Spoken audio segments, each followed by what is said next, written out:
Hello everyone, welcome to on money Telugu and good evening. ఈ రోజు discuss చేసుకోబోయే topic ఏంటంటే ఇరాన్ ఇజ్రాయెల్ మధ్యలో వార్ అనేది కంటిన్యూ అవుతుంది. ఇది ఎందుకు కంటిన్యూ అవుతుంది అండ్ దానివల్ల మన ఇండియాలో ఏ స్టాక్స్ పాజిటివ్, ఏ స్టాక్స్ నెగిటివ్ అండ్ ఇండియా ఎకానమీకి ఎలా ఎఫెక్ట్ అవుతుంది అనేది ఈరోజు చూద్దాం. మనం ఇజ్రాయెల్ ఇరాన్ వార్ అనేది 9 days అవుతుంది స్టార్ట్ అయ్యి, ఇది స్టిల్ కంటిన్యూ అవుతా ఉంది. అండ్ ఇజ్రాయెల్ వాళ్ళు ఇరాన్ పైన అటాక్ చేశారు. దీనికి గాని వీళ్ళు రైజింగ్ లయన్ అనే పేరు అనేది పెట్టారు. ఎందుకు ఇరాన్ పైన అటాక్ చేశారంటే కనుక మా కంట్రీని మేము ప్రొటెక్ట్ చేయడానికి మేము ఇరాన్ పైన వార్ చేస్తున్నామని చెప్తున్నారు. ఇరాన్ ఎక్కువగా న్యూక్లియర్ వెపన్స్ తయారు చేసి మా పైన ప్రయోగించాలనుకుంటుంది. దానివల్ల మా కంట్రీని మేము ప్రొటెక్ట్ చేసుకోవడానికి మేము ఈ వార్ని స్టార్ట్ చేశామని చెప్తున్నారు ఇజ్రాయెల్ వాళ్ళు. దాంతోపాటు ఇరాన్ కూడా కౌంటర్ అటాక్ అనేది చేసింది. ఇజ్రాయెల్ వాళ్ళు ఇరాన్లో ఉన్నటువంటి న్యూక్లియర్ ఏదైతే ప్రొడక్షన్ చేసేది ఉంటుందో ఆ బేసిస్ పైన, అలాగే ఆ కంట్రీలో ఉన్నటువంటి మిలిటరీ బేసిస్ పైన కూడా మిసైల్స్ అనేది లాంచ్ చేసింది. ఈ దీనివల్ల క్రూడ్ ఆయిల్ ప్రైజెస్ అనేది బాగా పెరిగింది. ఆల్ ఓవర్ వరల్డ్లో చూసుకుంటే crude oil prices strait of Hormuz ద్వారానే ఎక్స్పోర్ట్ అవుతాయి.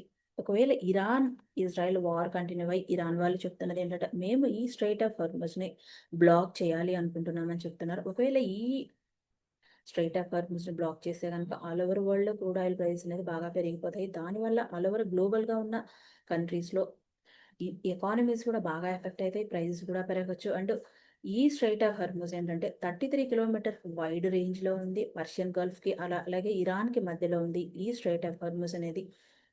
ఈ ఈ స్ట్రైట్ ఆఫ్ హార్మోన్స్ ఎక్కువగా ఇరాన్ అండ్ ఒమన్ మధ్యలో ఉంది. Saudi Arabia, United Arab Emirates, అలాగే ఇరాక్, అలాగే కువైట్ నుంచి ఏదైతే ఆయిల్ ఎక్స్పోర్ట్ చేస్తారో ఫారిన్ కంట్రీస్కి, ఈ రూట్ అనేది మెయిన్ రోల్ అనేది కీ రోల్ ప్లే చేస్తూ ఉంది. దీని ద్వారా ఈ రూట్ ద్వారా పర్ డే వచ్చేసి 21 million barrels of the crude oil అనేది ఎక్స్పోర్ట్ చేస్తారు. ఎల్ఎన్జి కూడా ఖతార్ నుంచి ఎక్స్పోర్ట్ చేస్తారు ఈ రూట్ ద్వారా. ఇరాన్ చాలా టైంలో కూడా ఈ రూట్ని మేము బ్లాక్ చేస్తామని చెప్తున్నారు. 1980లో కూడా ఇరాన్ ఇరాక్ వార్ జరిగినప్పుడు కూడా మేము బ్లాక్ చేస్తామని చెప్పారు. అండ్ 2011-12లో కూడా బ్లాక్ చేస్తామని చెప్తున్నారు. కానీ వీళ్ళు చెప్తున్నదే కానీ ఎప్పుడు కూడా బ్లాక్ చేసింది అయితే లేదు. ఇన్ కేస్ వీళ్ళు ఒకవేళ నిజంగా ఈ రూట్ని బ్లాక్ చేయాలనుకుంటే కనుక ఆల్ ఓవర్ వరల్డ్లో క్రూడ్ ఆయిల్ ప్రైసెస్ అనేది బాగా పెరుగుతాయి.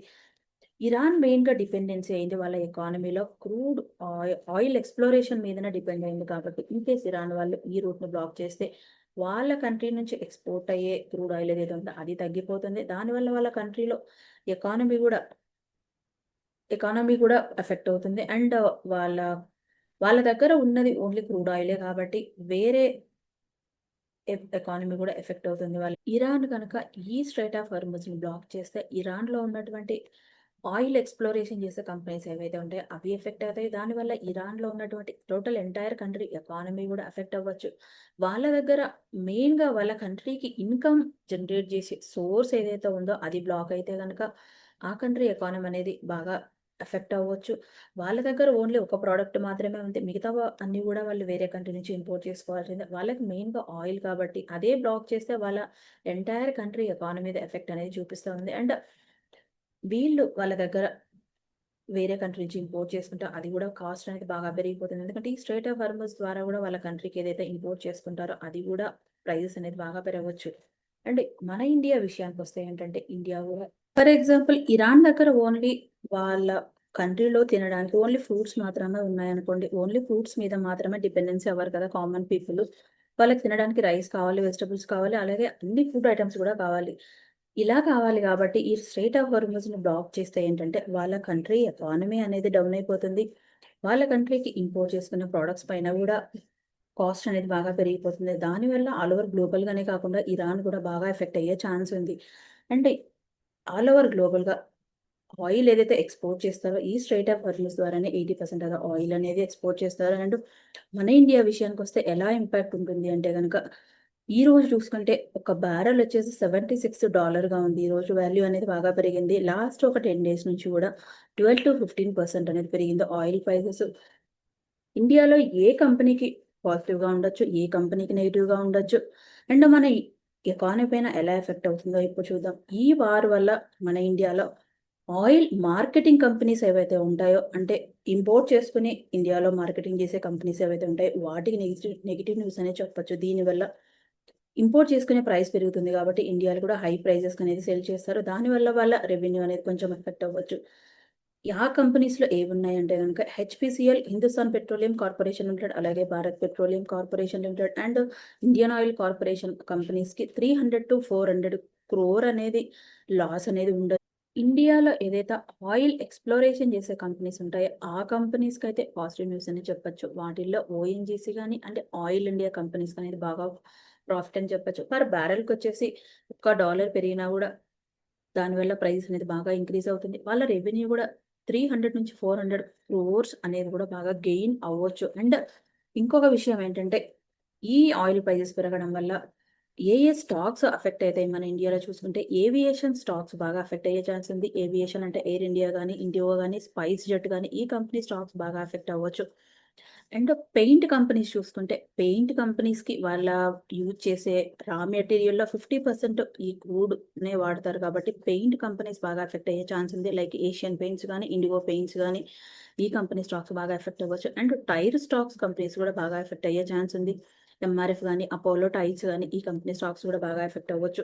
అంటే ఈ కంపెనీ స్టాక్స్ అనేది కూడా ఈ ప్రైజెస్ పెరగడం వల్ల బాగా డౌన్ అయ్యే ఛాన్స్ ఉంది. అండ్ మరి ఇండియాలో ఈ ఆయిల్ ప్రైజెస్ పెరగడం వల్ల ఏ కంపెనీకి ఏ స్టాక్స్ పాజిటివ్‌గా ఉండొచ్చంటే గనక ఆయిల్‌ని స్ట్రెయిట్ ఆఫ్ హోర్ముజ్ నుంచి గాని ఇంపోర్ట్ చేసుకునే కంపెనీస్‌లో ఏవైతే ఉన్నాయో అంటే బా షిప్స్ ద్వారా ఇండియాకి ఏవైతే తీసుకొస్తాయో ఆ కంపెనీ స్టాక్స్ ఏవైతే ఉన్నాయో జీఈ షిప్పింగ్ గాని, షిప్పింగ్ కార్పొరేషన్ ఆఫ్ ఇండియా గాని ఈ స్టాక్స్ బాగా పాజిటివ్‌గా ఉండొచ్చు. ఇప్పుడు స్ట్రెయిట్ ఆఫ్ హోర్ముజ్ గనుక క్లోజ్ చేస్తే వేరే రూట్ అంటే సౌత్ ఆఫ్రికన్ రూట్ ద్వారా ఇండియాకు రావడం వల్ల ఇది ప్రైస్ అనేది కొంచెం పెరిగే ఛాన్స్ ఉంది. దానివల్ల ఈ స్టాక్స్ అనేది బాగా పెరుగుతుంది. ఆయిల్ ప్రైజెస్ పెరగడం వల్ల మన ఇండియన్ ఎకానమీ పైన ఎలా ఇంపాక్ట్ అవుతుందో ఇప్పుడు చూద్దాం. కరెంట్ అకౌంట్ డెఫిసిట్ అనేది కూడా బాగా పెరగవచ్చు. పర్ బ్యారెల్ వచ్చేసి $100 కూడా రీచ్ అవ్వచ్చు అని చెప్తున్నారు బ్రోకరేజ్ ఏజెన్సీ వాళ్ళు. అండ్ ఇన్ఫ్లేషన్ అనేది బాగా పెరుగుతుంది. అండ్ ట్రేడ్ అనే డెఫిసిట్ కూడా బాగా పెరుగుతుంది. దీనివల్ల ఆయిల్ ప్రైస్ పెరగడం వల్ల కంట్రీలో ఎక్స్‌పెన్సెస్ అనేది బాగా పెరుగుతాయి. ఆయిల్ ప్రైజెస్ పెరగడం వల్ల. దానివల్ల కంట్రీలో ఇన్ఫ్లేషన్ పెరిగి ఎకానమిక్ గ్రోత్ కూడా స్లో డౌన్ అవుతుంది ఇండియాలో. అంటే ఇండియాలో ఫారెన్‌లో ఉన్నటువంటి ట్రేడ్ డెఫిసిట్ అనేది కూడా పెరుగుతుంది. అండ్ ఇండియన్ రూపీస్ అనేది వీక్ అవుతుంది. ఇంపోర్ట్ ఎక్స్‌పెన్సివ్ అనేది పెరుగుతా ఉంది. ఇంపోర్ట్ అనేది బాగా కాస్ట్ అనేది అయిపోతా ఉంది. మార్కెట్స్ కూడా వోలటాలిటీ ఉంటాయి. అండ్ ఫిజికల్ పాలిసీ అలాగే బడ్జెట్‌లో కూడా ఇంబాలెన్స్ అనేది పెరుగుతుంది. ఈ ఆయిల్ ప్రైసెస్ పెరగడం వల్ల. ఓవరాల్‌గా చూసుకుంటే ఈ ఆయిల్ ప్రైసెస్ పెరగడం వల్ల కూడా కంట్రీలో కొన్ని సెగ్మెంట్‌లో ఉన్నటువంటి స్టాక్స్ అనేది నెగెటివ్‌గానే చూపిస్తున్నాయి. అంటే కొన్ని సెగ్మెంట్‌లో only GE shipping corporation of India మాత్రమే పాజిటివ్‌గా ఉన్నాయి. మిగతా ఎఫెక్ట్ చూసుకుంటే ఈ ఆయిల్ ప్రైస్ మీద డిపెండ్ అయిన స్టాక్స్ అన్నీ కూడా నెగెటివ్‌గానే ఉంటున్నాయి. అండ్ కంట్రీలో ఎకానమీ కూడా బాగా వీక్ అవుతుంది. ఈ న్యూస్ పెరగడం వల్ల. ఈ వీడియో గనుక మీకు నచ్చినట్లయితే లైక్ చేయండి, షేర్ చేయండి, కామెంట్ చేయండి అండ్ ఛానెల్‌ని సబ్స్క్రైబ్ చేయండి. Thank you and take care.